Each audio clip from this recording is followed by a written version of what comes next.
Mainit tapos biglang uulan. Yan ang panahon natin ngayon, parang babae lang na di mo maintindihan. Napakadumi na nga nitong kasulok-sulukan ng motor ko na kahit sa car wash di naman ito naabot ng linis. Buti na lang na-discover ko itong tire foam cleaner.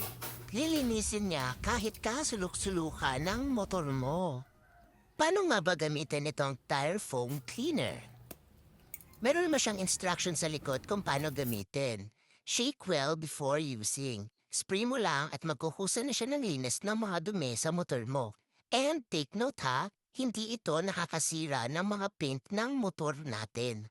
Nagbibigay din ito ng protection sa ating makina para hindi kalawangin.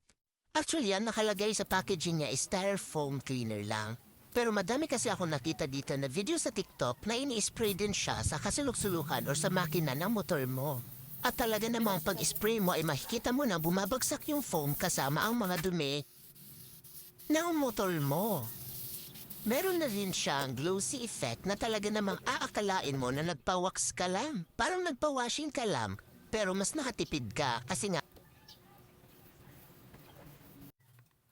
So ayun na nga, pagkatapos nating spray yung mga parts ng ating motor, kasama yung mga bakal niya, yung mga makina niya, ay pupunasan na natin siya. At habang pinupunasan ko nga siya, ay nakikita ko na yung glossy effect niya. Naku, napakaganda pala nito. Para akong nagpa-washing. And huwag niyong kakalimutan na kapag pinunasan mo siya, ay gagamitan mo siya ng microfiber cloth para naman malinis na malinis. And that's it. Kung gusto mo din itong product na to, ay ilalagay ko siya sa yellow basket.